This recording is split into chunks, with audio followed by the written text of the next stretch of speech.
બંધારણ વિના દેશ જંગલ જેવો હોય. નિયમ વિના તો ગેમ પણ ના ચાલે, તો દેશ કેવી રીતે ચાલે? તમને ખબર છે, તમારા અધિકાર, તમારી સ્વતંત્રતા, તમારું મતદાન આ એક જ દસ્તાવેજ પર આધારિત છે. એ છે ભારતનું બંધારણ. હું એડવોકેટ તરીકે રોજ બંધારણની પાવર જોઈ રહી છું અને આજે હું તમને સરળ ભાષામાં સમજાવીશ બંધારણનું અસલી મહત્ત્વ શું છે. તો આ વિડીયોને એન્ડ સુધી જરૂરથી જોઈ લેજો, કારણ કે આ ટૉપિક એક્ઝામ માટે તેમજ ભારતના તમામ નાગરિકે જાણવું જરૂરી છે. તો જોઈએ બંધારણ શું છે. સામાન્ય અર્થમાં બંધારણ એટલે મૂળભૂત સિદ્ધાંતો. મૂળભૂત સિદ્ધાંતો.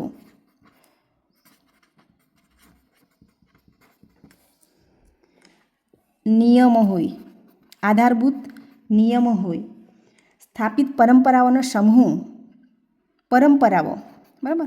પરંપરાઓ એટલે જે રૂઢિઓ હોય, બરાબર, એના દ્વારા સ્થાપિત કોઈ નિયમો હોય એને પણ બંધારણ બનાવી શકે, કોઈ પણ સંસ્થા બનાવી શકે, કુટુંબ બનાવી શકે. એને આપણે મૂળભૂત સામાન્ય અર્થ કહીએ છીએ, બરાબર. કોઈ પણ સમાજ હોય અથવા રાષ્ટ્રનું નિર્માણ અને સંચાલન થતું હોય છે, બરાબર. આને આપણે સામાન્ય અર્થ કહીએ છીએ, બરાબર. અને સૈદ્ધાંતિક, બરાબર, એટલે સિદ્ધાંતવાળો અર્થ જે જોઈએ આપણે, બરાબર. તો સિદ્ધાંતવાળો અર્થ કેવો હોય કે કોઈ પણ રાષ્ટ્ર હોય, કોઈ પણ દેશને શાસન વ્યવસ્થા એટલે દેશને ચલાવવા માટે, એ શાસન વ્યવસ્થાના નિર્માણ માટે, સંચાલન અને નિયમન માટે બુનિયાદી નિયમો અને કાયદાઓની જરૂર પડતી હોય છે.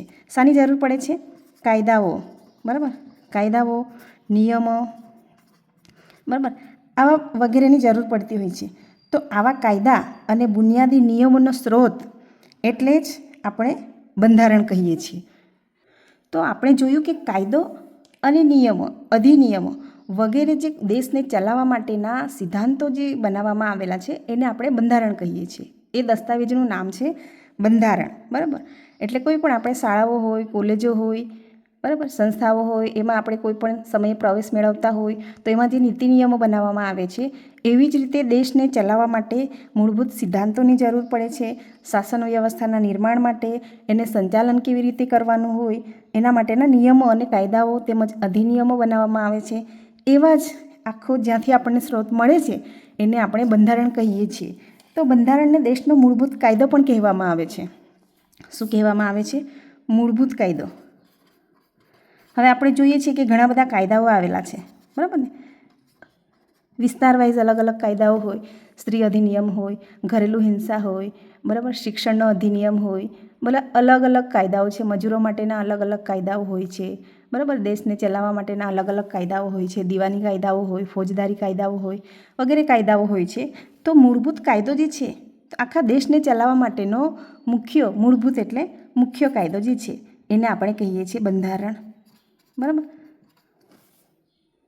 મૂળભૂત કાયદાને આપણે બંધારણ કહીએ છીએ, બરાબર. તો એ બંધારણનું મહત્ત્વ શું છે? મહત્ત્વ એટલે વળી શું? તો ભાઈ એ ઇમ્પોર્ટન્ટ છે. આપણે જ્યારે એક્ઝામ આપતા હોઈએ ત્યારે આપણને એમ લાગે છે કે ખરેખર આ બંધારણ જે છે એ શું છે, બરાબર. એમાં નીતિ નિયમો હોય છે, કાયદાઓ હોય છે, બરાબર. તો એનું મહત્ત્વ શું છે? જેમ આપણે સામાન્ય અર્થમાં અત્યારે જોયું એમ જ એનું મહત્ત્વ પણ છે. બંધારણ શાસનના વિવિધ અંગો, બરાબર. શાસનના વિવિધ અંગો આપણને ખબર છે, મુખ્ય 3 અંગો છે, બરાબર. શાસનના 3 અંગો છે મુખ્ય, ખબર છે આપણને, બરાબર છે. કયા કયા છે? તો એક તો કારોબારી છે, કારોબારી, બરાબર. ધારાસભા અને ન્યાયતંત્ર, બરાબર. આ છે મુખ્ય 3 અંગો છે શાસનના, એટલે દેશને ચલાવવા માટેનો મુખ્ય 3 અંગો છે. તો આ જે અંગો છે, કારોબારી છે, ધારાસભા અને ન્યાયતંત્ર છે, એની રચના, બરાબર, એની રચના કેવી હોવી જોઈએ? કારોબારી જે છે એની રચનાઓ, ધારાસભાની રચનાઓ, ન્યાયતંત્રની રચનાઓ, એ બધું આપણે બીજા વિડીયોમાં જોઈશું, બરાબર. તો એની રચનાઓ છે, બરાબર. પછી આ જે શાસનના અંગો છે, કારોબારી, ધારાસભા અને ન્યાયતંત્ર, એમની શક્તિઓ શું છે, સત્તાઓ શું છે અને ફરજો શું છે, એની ઓળખ કરે છે બંધારણ, બરાબર. તેને વ્યાખ્યાયિત અને નિયંત્રિત કરે છે. જો આ કારોબારી જે છે, મેં તમને કીધું એમ એની સત્તાઓ, ફરજો આ લોકોની શું છે, તો બરાબર એને વ્યાખ્યા આપે છે અને નિયંત્રિત કરે છે, બરાબર. જે પણ એ લોકો કાયદાઓ ઘડે છે, બરાબર, એ કાયદાઓનો વ્યાખ્યા આપે છે, બરાબર, નિયંત્રિત કરે છે. હવે જે આ શાસનના અંગો છે, બરાબર, એ આવી રીતે છે, કારોબારી, ધારાસભા અને ન્યાયતંત્રો. તો તેમાં નાગરિકોને પ્રાપ્ત થતા અધિકારો અને સ્વતંત્રતાઓની જોગવાઈ હોય છે. તો સાથે સાથે નાગરિકોની રાષ્ટ્ર પ્રત્યેની ફરજો પણ દર્શાવી હોય છે, બરાબર. આમ બંધારણ એ રાષ્ટ્ર, સરકાર અને નાગરિકોની ભૂમિકા તથા તેમની વચ્ચેના સંબંધોને સ્પષ્ટ કરે છે, બરાબર છે. આમાં શું આવે છે, નાગરિકો જે છે, બરાબર, એને તો અધિકારો આપે છે, બરાબર, મૂળભૂત અધિકારો. કોને? નાગરિકોને, બરાબર. નાગરિકોને મૂળભૂત અધિકારો આપે છે, બરાબર. અધિકારો તો આપ્યા છે, પણ સાથે સાથે એને ફરજો પણ આપી છે કે ભાઈ આપણે નાગરિક છે તો આપણી શું ફરજો હોવી જોઈએ દેશ પ્રત્યે, બરાબર. શાસન પ્રત્યે શું ફરજો હોવી જોઈએ, એ બધું જ આ બંધારણમાં આપવામાં આવેલું છે.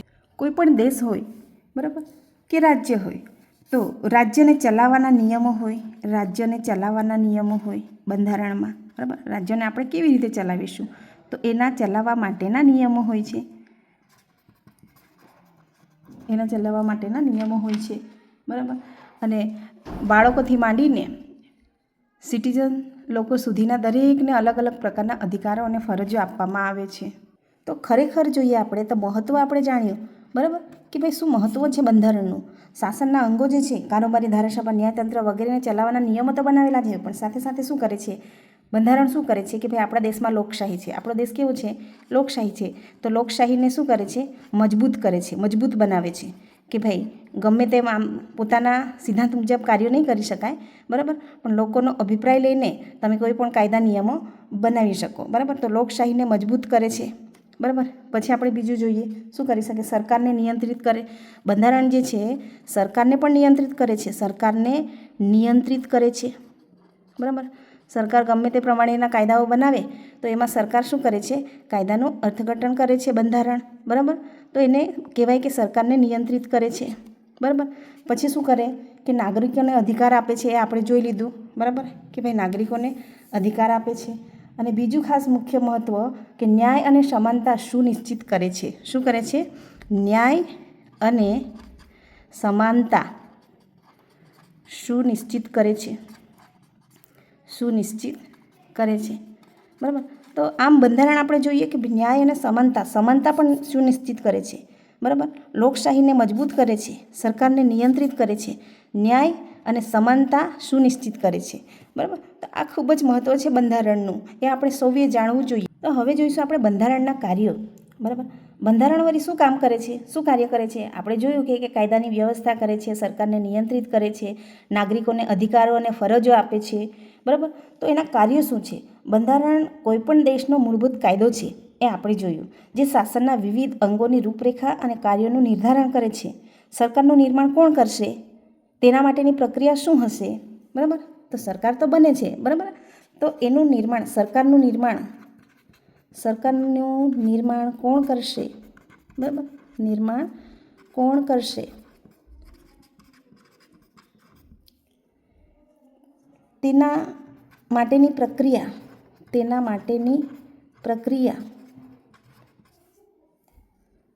શું હશે,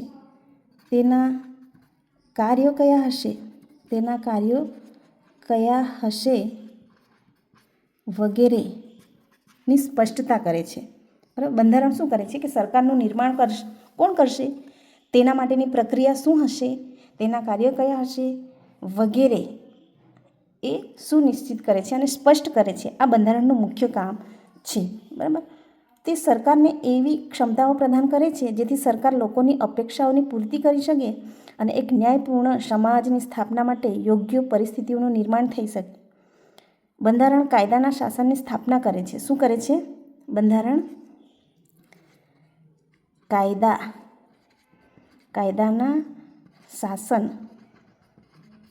કાયદાના શાસનની સ્થાપના કરે છે, કાયદાના શાસનની સ્થાપના કરે છે, બરાબર. એટલે એવું નથી કીધું કે ભાઈ સરકાર જે છે, બરાબર, જે ચૂંટાયેલા નેતાઓ છે, બરાબર, એ જ શાસન ચલાવશે, એવું નહીં, પણ કાયદાના શાસનની સ્થાપના બંધારણ જે છે એ કરે છે, બરાબર. એટલે એવું કહે છે કે કાયદાનું શાસન હોવું જોઈએ, બરાબર. જ્યાં સરકાર આમ તેમ ભાગતી હોય, આમ તેમ દોડતી હોય, બીજા દિશામાં તરફ ધ્યાન વધારે આપતી હોય, ત્યારે કાયદો એને લાઈન પર લાવે છે. આ છે બંધારણનો પાવર. કાયદાની સૌથી વધારે સત્તા છે. સરકાર જ્યારે કાયદા ઘડે છે, કોણ, સરકાર કાયદા ઘડે છે, બરાબર. સરકાર કાયદા ઘડે ત્યારે ન્યાયતંત્ર શું કરે છે? ન્યાયતંત્ર અર્થઘટન કરે છે. ત્યારબાદ કાયદાને મંજૂરી આપે છે. બરાબર. એટલે સરકાર ગમે ત્યારે ગમે તે કાયદો ઘડી નાખીને પબ્લિક કરી દે એવું નથી. ન્યાયતંત્ર એનું અર્થઘટન કરે છે કે કાયદો ખરેખર બરાબર છે કે નહીં. બરાબર. એને કહેવાય છે સમીક્ષા. બરાબર. એટલે આ બધું સુપ્રીમ કોર્ટ વગેરે આ સરકારના કાયદાઓની સમીક્ષા કરે છે. અને સરકાર દ્વારા નાગરિકો પર લાગુ થતા કાયદાઓની સીમા નક્કી કરે છે. સરકાર નાગરિકો માટે કાયદા બનાવે છે. સરકાર શું કરે છે? સરકાર નાગરિકો માટે કાયદા બનાવે છે. બરાબર. નાગરિકો માટે કાયદા બનાવે છે. તો એ કાયદાઓનું શું કરે છે? સીમા નક્કી કરે છે. સીમા નક્કી કરે છે. બરાબર. એ કોણ કરે છે? બંધારણ. આ બંધારણનું કાર્ય છે. સીમા નક્કી કરે છે. નાગરિકો માટે સરકાર તો કાયદા બનાવી નાખે છે. બરાબર. એટલે ગમે તેમ કાયદા ન બને એટલા માટે બંધારણ જે છે એ સરકારને પણ નિયંત્રણમાં રાખે છે. સીમા નક્કી થઈ જાય જેથી નાગરિકોને પ્રાપ્ત થતા અધિકારોનું ઉલ્લંઘન ના થાય. શું ન થાય? ઉલ્લંઘન. શાનું? નાગરિકોના અધિકારોનું ઉલ્લંઘન ન થાય. બરાબર. બંધારણ શું કરે છે? તે સરકાર અને દેશના નાગરિકો વચ્ચેના સંબંધને સ્થાપિત કરે છે. બંધારણ દેશના લોકો વચ્ચે ન્યૂનતમ સમન્વય અને વિશ્વાસનું વાતાવરણ રચે છે. બંધારણ જે છે દેશના લોકો વચ્ચે વિશ્વાસનું વાતાવરણ રચે છે કે ના ભાઈ અમે સરકાર જે કાયદાઓ બનાવશે, બરાબર, એનું પણ અમે અર્થઘટન કરીશું. પછી જ અમે તમારા સુધી જે અમુક સીમાઓ નક્કી કરીને, બરાબર, સીમાઓ નક્કી કરીને એ કાયદાઓનું તમારા સુધી અમે પહોંચ કરીશું. એવું બંધારણ કહે છે. આ મુખ્ય બંધારણનું કાર્ય છે. તો હવે બંધારણ જે છે, બરાબર, એના પ્રકારો કેવા છે? હવે પ્રકારો એટલે શું? બંધારણ તમે તો કીધું કે એક જ દસ્તાવેજ છે, મુખ્ય આપણા અધિકારો માટેનો હોય કે બસ શાસન વ્યવસ્થાનો હોય. બરાબર. એક જ દસ્તાવેજ છે. તો હવે બંધારણના પ્રકારો કેવી રીતે પડે છે? તો આપણે ઇતિહાસમાં જોઈએ છીએ કે ભાઈ બંધારણના અલગ અલગ પ્રકારો હોય છે. અલગ અલગ દેશમાં અલગ અલગ પ્રકારના બંધારણો અસ્તિત્વ ધરાવે છે. તો એ પ્રકારો કયા કયા છે એ આપણે જોવાનું છે. બરાબર. પહેલું આપણે જોઈએ તો આપણને ખબર છે કે ભાઈ લેખિત બંધારણ. બરાબર. કેવું? લેખિત બંધારણ. લેખિત બંધારણ હોય. બરાબર. બીજા કોઈ દેશ હોય તો એની પાસે અલેખિત હોય. બરાબર. અલેખિત બંધારણ હોઈ શકે. બરાબર. અને બીજા જે છે એ કોઈ કઠોર હોય, મજબૂત હોઈ શકે, જે બંધારણની વિવિધ જોગવાઈઓમાં સંશોધન માટે વિશેષ પ્રક્રિયા નિર્ધારિત હોય તથા તેમાં સરળતાથી સંશોધન ન કરી શકાય. કઠોરમાં શું છે? સંશોધન કરી શકાતું નથી. બરાબર. સંશોધન કરી શકાતું નથી. સંશોધન નથી આમાં. બરાબર. તેથી એને આપણે કહીએ કઠોર. બરાબર. પછી લચીલું બંધારણ, આ એક પ્રકાર છે. બરાબર.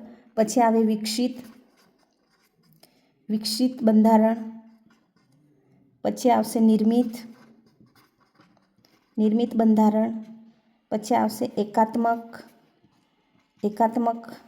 બંધારણ. પછી આવશે સંઘાત્મક બંધારણ. આ બંધારણના અલગ અલગ પ્રકારો છે. બરાબર. તો એના વિશે આપણે માહિતી મેળવવાની છે. હવે આ તમે કહેશો કે ભાઈ આ કેવી રીતે આટલું બધું લાંબુ થઈ ગયું? બરાબર. તો આપણે એને જોઈશું ધીરે ધીરે એક એક કરીને સમજતા જઈએ કે ભાઈ આ પ્રકારો શું કહેવા માંગે છે. તો આપણે હમણાં જસ્ટ જોયું કે ભાઈ બંધારણ છે એના પ્રકારો આપણે જોયા. બરાબર. એમાં લેખિત બંધારણ અને અલેખિત બંધારણના પ્રકારો આપણે બે જોયા. બરાબર. તો એ લેખિત અને અલેખિત બંધારણ એ વિષય વસ્તુના આધારે આવે છે. બરાબર. આ મુખ્ય પ્રકાર છે. બરાબર. એમાં જ આવશે લેખિત અને અલેખિત બંધારણ. બરાબર. લેખિત અને અલેખિત બંધારણ આવશે. બરાબર. લેખિત અને અલેખિત બંધારણ વિષય વસ્તુના આધારે છે. તો કેવું? ભાઈ લેખિત એટલે આપણે બધા જાણીએ છીએ. બરાબર.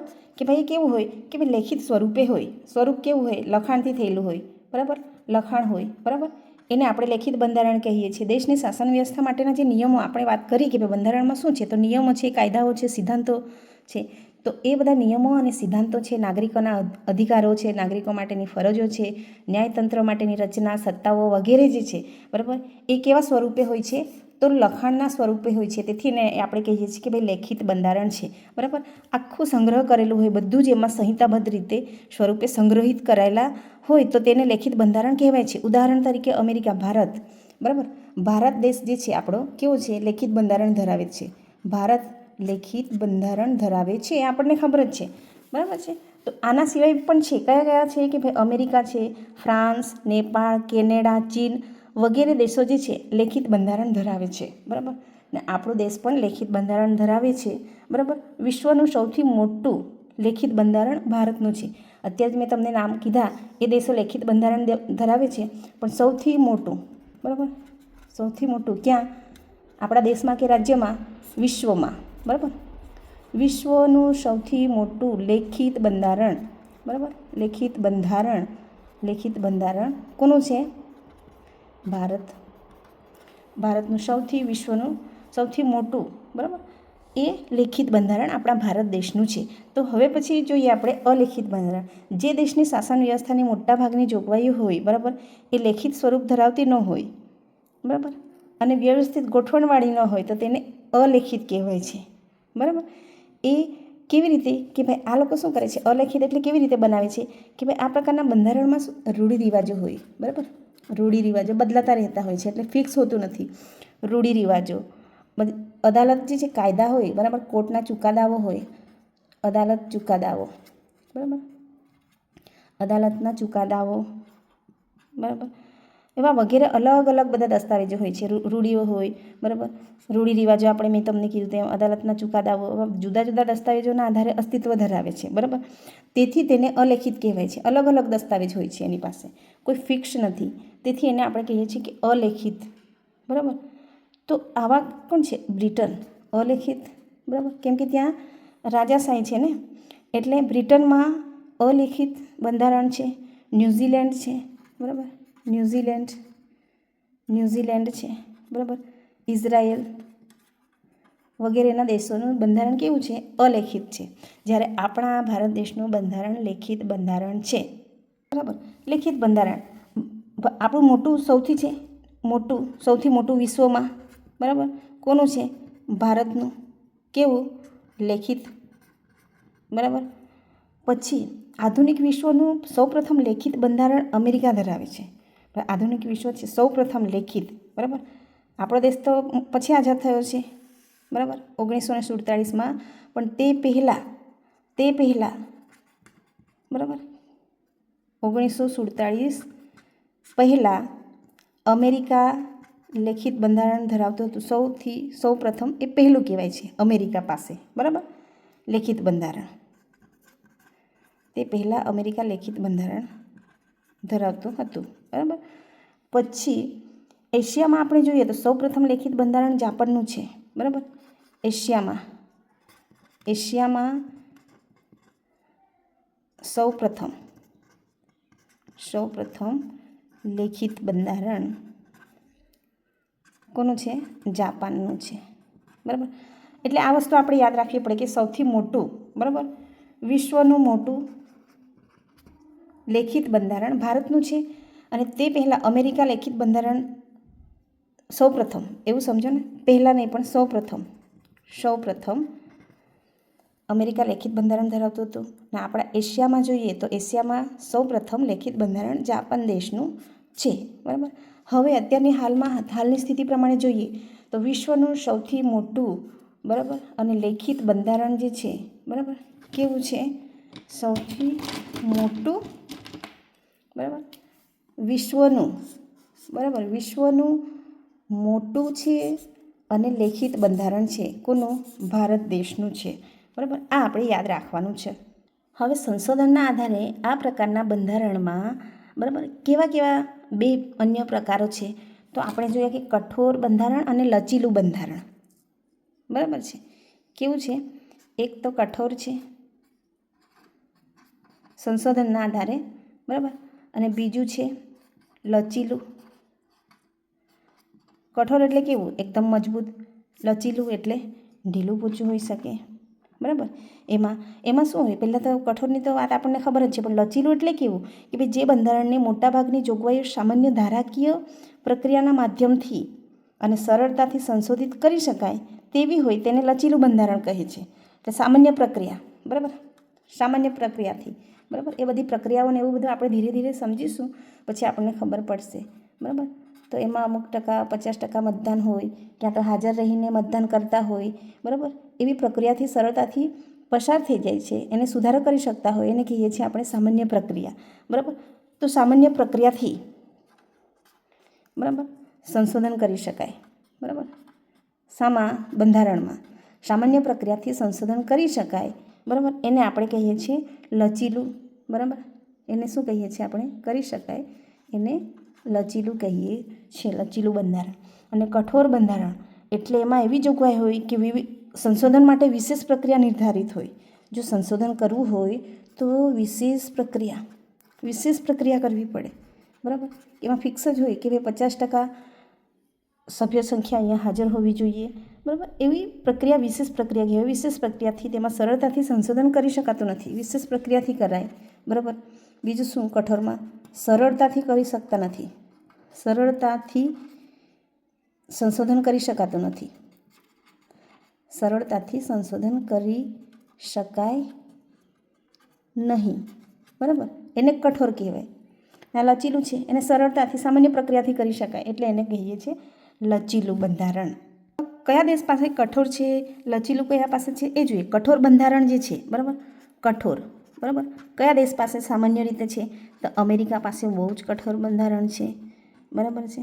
અને લચીલું બંધારણ કોની પાસે છે, કયા દેશ પાસે છે, તો બ્રિટન. એના સિવાય બીજા પણ દેશો છે, પણ અત્યારે હાલ પૂરતો આપણે આ જે પ્રખ્યાત દેશો છે એનું નામ લખીએ છીએ, બરાબર છે.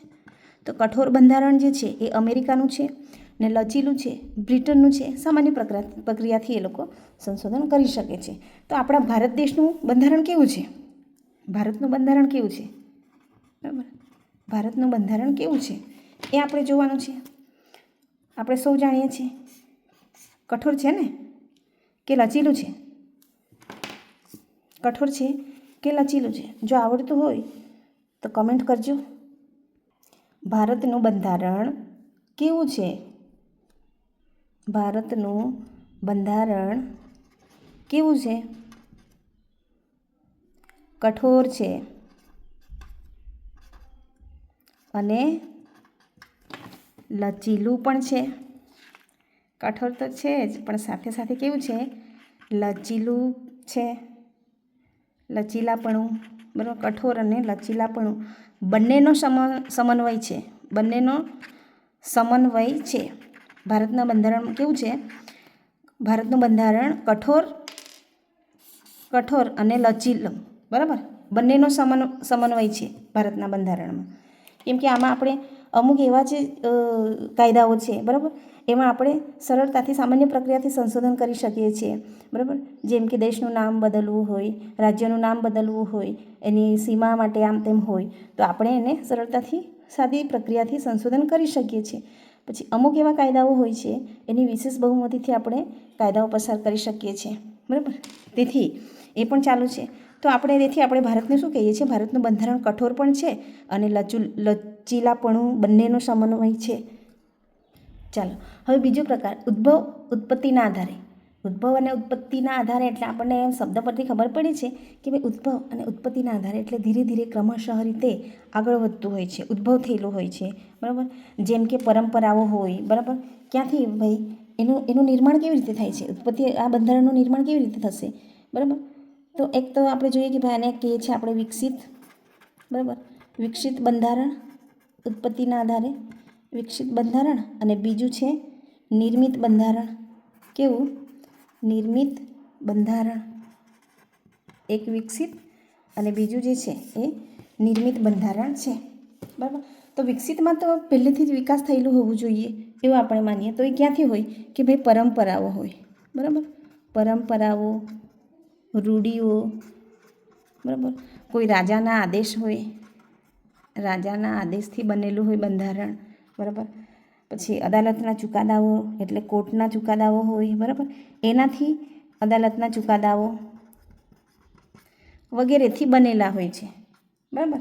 એના આધારે ધીરે ધીરે આગળ વધતું જાય છે, ઉત્પત્તિના આધારે વિસ્તૃત મોટું થતું જાય છે, બરાબર.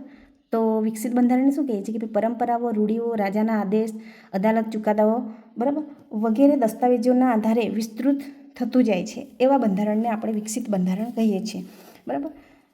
પછી આપણે જોઈએ કે ભાઈ આ વિકસિત બંધારણને કોણે બનાવ્યું હશે, ક્યારે બનાવ્યું, ક્યારે લાગુ થયું વગેરેના સંદર્ભમાં કોઈ આપણને સ્પષ્ટતા તો નથી મળતી, પણ બ્રિટનનું બંધારણ એ વિકસિત બંધારણ છે એટલું આપણે જાણીએ છીએ. બરાબર. તો હવે આપણે જોઈશું નિર્મિત બંધારણ. જે બંધારણનું નિર્માણ એક બંધારણ સભા સમિતિ દ્વારા નિશ્ચિત સમયે થયું હોય. બરાબર. તો બંધારણ સભા સમિતિ દ્વારા નિશ્ચિત સમયે થયું હોય એવા બંધારણને નિર્મિત બંધારણ કહેવાય. વિકસિત એટલે પરંપરાઓ, રૂઢિઓ, રાજાના આદેશ, અદાલત ચુકાદાઓ વગેરે દ્વારા વિકાસ પામેલું છે. અને નિર્મિત એટલે જે તે દેશમાં એ લોકોએ વિચાર્યું, કોઈ સમિતિ બનાવી, બરાબર, એક બંધારણ સભા બનાવી અને પછી નક્કી કર્યું કે ભાઈ બંધારણ આપણે જાણીએ છીએ કે એમાં નિયમો, કાયદાઓ વગેરે હોય છે. બરાબર. તો એ જે બનાવે છે, બરાબર, જાતે બનાવે છે બંધારણ સભા દ્વારા. બરાબર. તો એને આપણે કહીએ છીએ નિર્મિત બંધારણ. બંધારણ સભા કે સમિતિ દ્વારા, બરાબર, એના દ્વારા બનાવવામાં આવેલ બંધારણને આપણે નિર્મિત બંધારણ કહીએ છીએ. આ પ્રકારના બંધારણમાં તેની રચના સમયે જ શાસનને લગતી વિસ્તૃત અને સ્પષ્ટ જોગવાઈઓ કરાઈ હોય છે. એટલે જ્યારે બંધારણ આ બનતું હોય ને નિર્મિતવાળું, બરાબર, ત્યારે આ બંધારણ સભા અને સમિતિ જે હોય, બરાબર, એ જ્યારે આ બંધારણનું નિયમોને આ બધું બનાવતા હોય છે, બરાબર, ત્યારે જ સ્પષ્ટ જોગવાઈઓ આમાં ઉલ્લેખ કરી દેવામાં આવતા હોય છે. એ જ સમયે એમાં આર્ટિકલ નંબરો પાડી દેવામાં આવતા હોય છે કે આ નંબરમાં આ વસ્તુ આવશે, આ અનુચ્છેદમાં આ વસ્તુ આવશે, એવી રીતે નિર્માણ કરી દેવામાં આવતું હોય છે. ઉદાહરણ તરીકે આપણે જોઈએ તો અમેરિકાનું બંધારણ નિર્માણ અમેરિકન ક્રાંતિ બાદ થયું હતું. બરાબર. અને ભારતનું બંધારણ સભા દ્વારા નિર્મિત છે. બરાબર. આપણે જોઈએ, બરાબર, કે ભાઈ ભારતનું બંધારણ જે છે, બરાબર, એ ભારતનું બંધારણ કેવું છે, બંધારણ સભા દ્વારા નિર્મિત છે.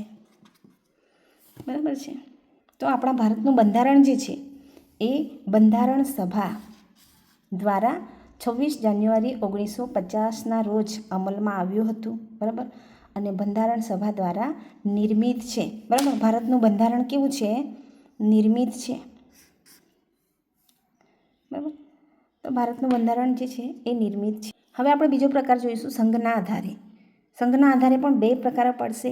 એક તો આપણે જોયું શરૂઆતમાં કે ભાઈ એક જે છે એ એકાત્મક બંધારણ છે. બરાબર. એક છે એકાત્મક બંધારણ અને બીજું કયું છે, બીજું છે સંઘાત્મક બંધારણ. તો એકાત્મક બંધારણ જે છે એનું શું છે, એકાત્મક એટલે એક. બરાબર. એકાત્મક એટલે એક. બરાબર. એક થઈ જાય. સંપૂર્ણ શક્તિઓ જે છે એક જ કેન્દ્ર સરકાર પાસે હોય છે. બરાબર. અને રાજ્યો પાસે નહિવત એટલે ઓછી હોય છે પણ ઓછી હોય છે. અને કેન્દ્ર સરકાર પાસે સૌથી વધારે હોય છે. તો એવા કેવા દેશ છે, ચીન, બ્રિટન, રશિયા વગેરે જે દેશો છે એમાં એકાત્મક બંધારણ હોય છે. અને સંઘાત્મક બંધારણ એટલે આ પ્રકારના બંધારણમાં તો કેન્દ્ર અને રાજ્ય વચ્ચે શક્તિઓને સ્પષ્ટ રીતે વર્ગીકૃત કરેલી હોય છે. બરાબર. આમાં શું હોય છે, શક્તિઓ જે છે, બરાબર, એને શું હોય છે, વર્ગીકૃત કરેલી હોય છે. બરાબર. કાર્ય કરવાની જેની પાસે સત્તાઓ છે એ વર્ગીકરણ કરેલી હોય છે કે ભાઈ આ જે છે આ રાજ્ય કરશે. બરાબર. રાજ્યો પોતાના અસ્તિત્વ માટે કેન્દ્ર પર નિર્ભર ના હોય. આમાં સંઘાત્મકમાં રાજ્યોએ જે પણ કાયદા કે યોજનાઓ બનાવવાની છે તો રાજ્યો આમાં સંઘાત્મકમાં બનાવી શકે છે. બરાબર. ઉદાહરણ તરીકે આપણે જોઈએ તો ભાઈ આમાં જે કયા કયા દેશો આવશે સંઘાત્મકમાં, તો અમેરિકા, કેનેડા, ઓસ્ટ્રેલિયાનું બંધારણ વગેરે આમાં આવશે. બરાબર છે. તો હવે એમ થાય કે ભારતનું બંધારણ કેવું છે, આ બેમાંથી સંઘના આધારે કેવું છે, તો આપણે જોઈએ કે એકાત્મક બંધારણ પણ છે અને સંઘાત્મક, એમ બંને પ્રકારની વિશેષતાઓ ધરાવે છે. બરાબર. કેન્દ્ર સરકાર કોઈક વાર અમુક જે સ્કીમો છે એટલે આપણે જોઈએ કે ભાઈ આપણા બંધારણમાં રાજ્ય યાદી, સંઘની યાદી, બરાબર, અને એક જે છે કઈ છે, સમૃદ્ધ. બરાબર. એટલે સરખી બંનેની યોજનાઓ પર કાર્ય કરી શકાય એવી બે પ્રકારની, એટલે સંઘ સૂચિ, રાજ્ય સૂચિ હોય છે. બરાબર છે. તો આપણે જોઈએ કે ભાઈ ભારત જે છે, બરાબર,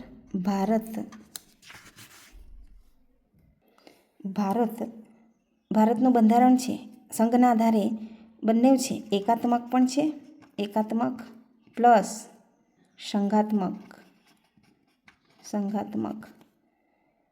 એમ બંને બંને પ્રકારની વિશેષતા ધરાવે છે. આપણે જાણીએ છીએ બરાબર.